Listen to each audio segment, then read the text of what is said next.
안녕하세요, 여러분. 한희재미 배정선 선생님입니다. 사회통합 프로그램 한국사, 오늘은 고려시대 세 번째 시간인데요. 지난 시간에 고려시대에 대해서 공부를 조금 했었는데 여러분 기억하고 있는지 모르겠습니다. 일단 고려시대가 전체적인 한국사 중에 어디쯤에 해당되는지 먼저 한번 볼게요.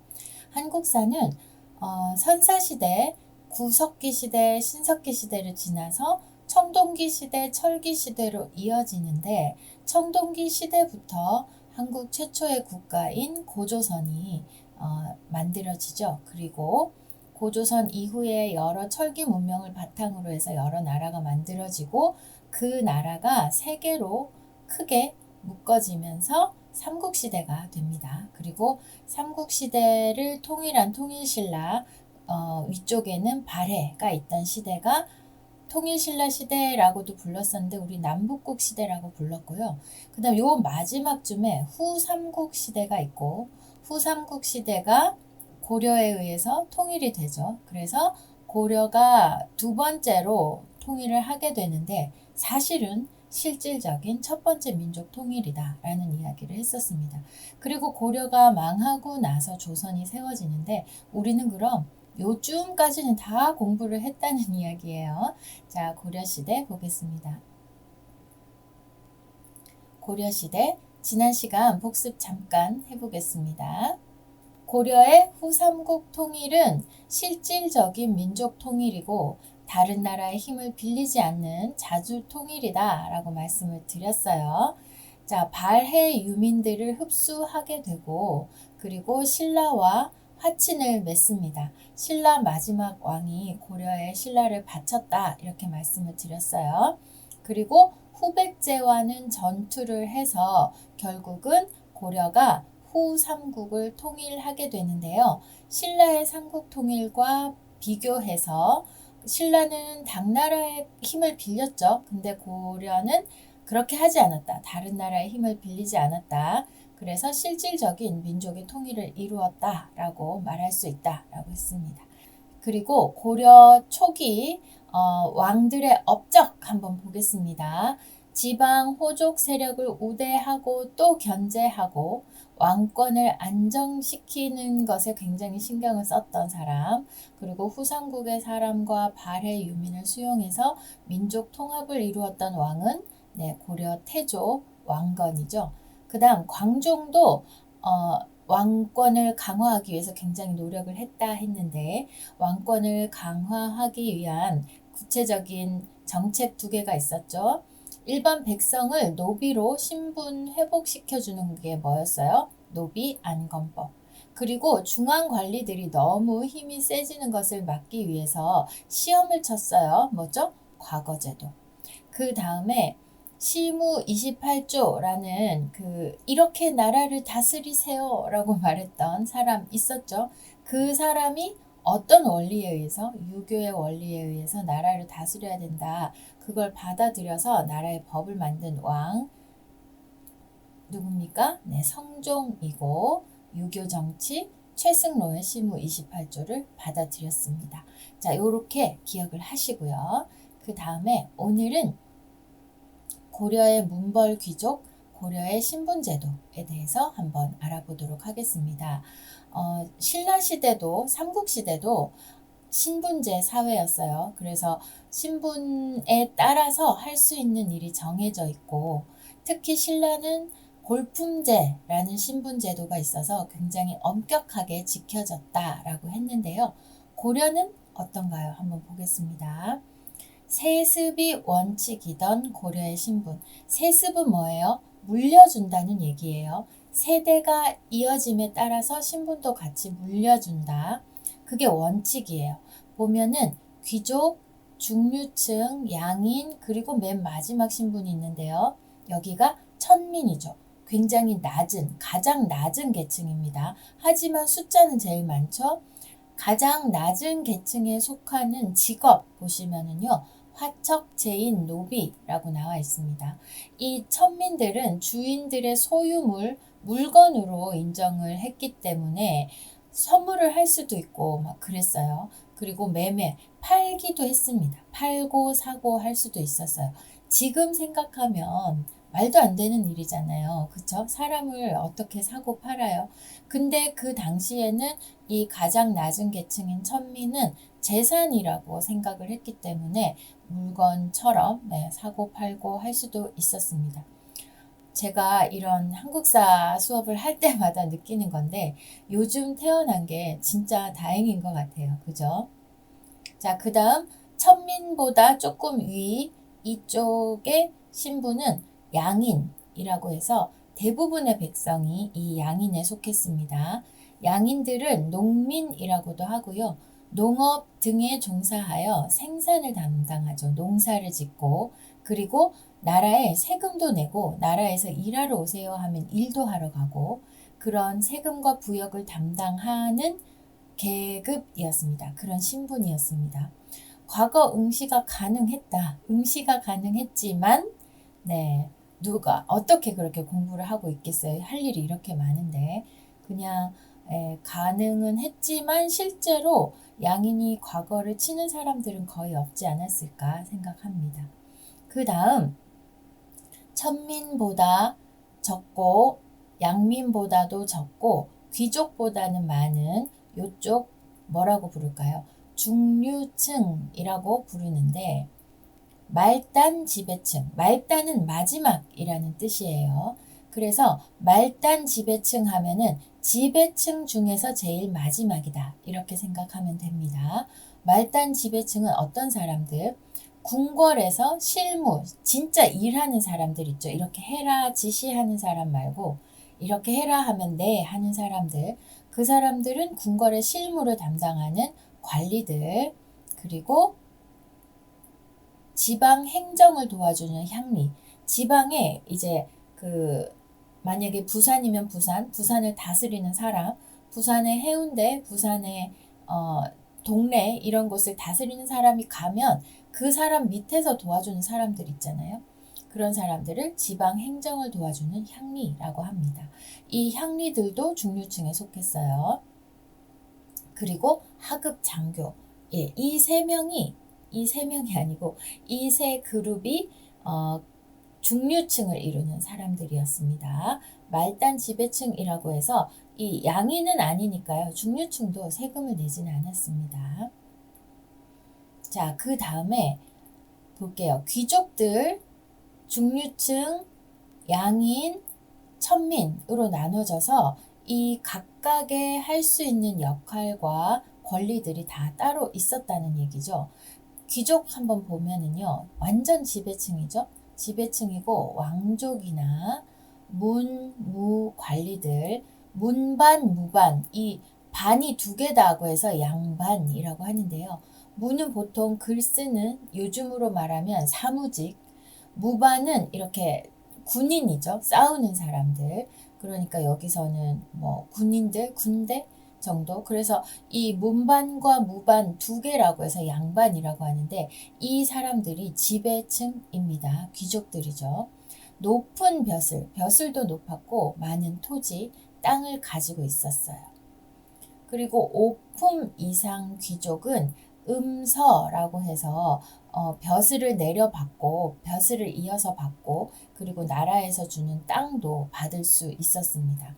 그러니까 내가 거기에서 태어나고 싶어서 태어난 것도 아닌데 태어나자마자 누구는 땅도 받고 벼슬도 받고 누구는 계속 일만 해야 되고 그렇게 되는 거잖아요. 그러니까 이 신분제가 없어진 것은 정말 정말 다행이고 옛날보다 세상은 조금씩 좋아지고 있다 이렇게 볼 수도 있을 것 같습니다. 자, 귀족 가장 적은 수지만 가장 많은 권력을 가지고 있던 그런 신분입니다. 그런데 고려시대는 남녀의 차별이 없었다고 해요.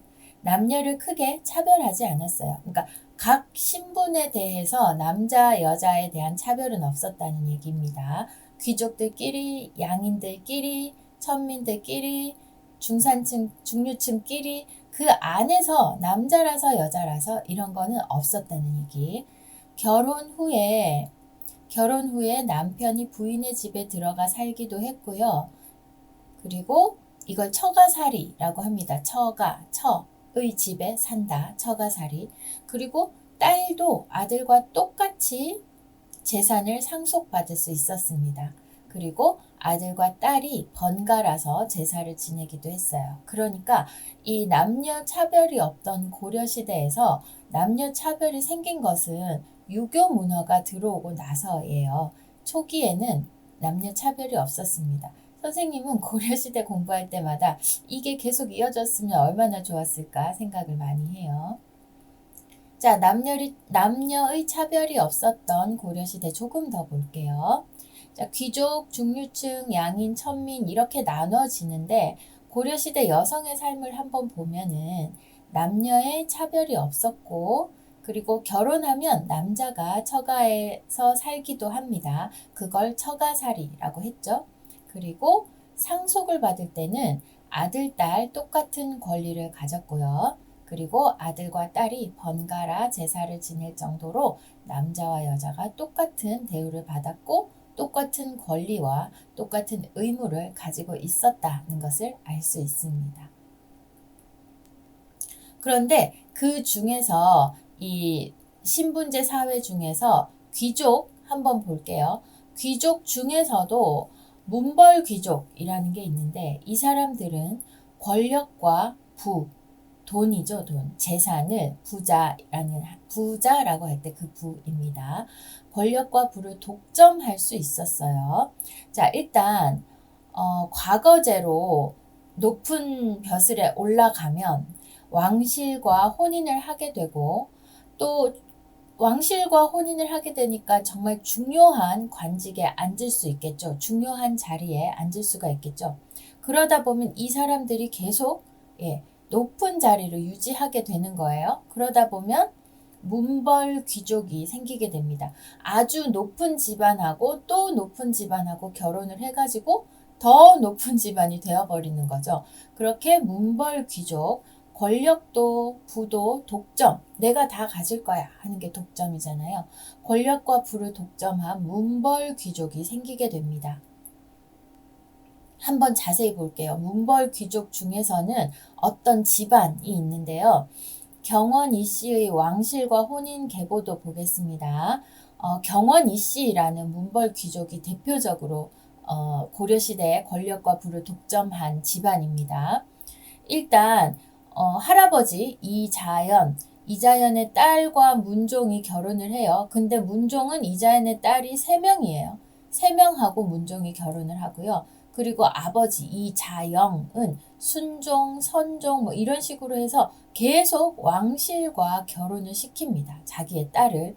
그러니까 왕의 장인어른이 되잖아요. 왕이 장인어른이니까 함부로 할 수가 없겠죠.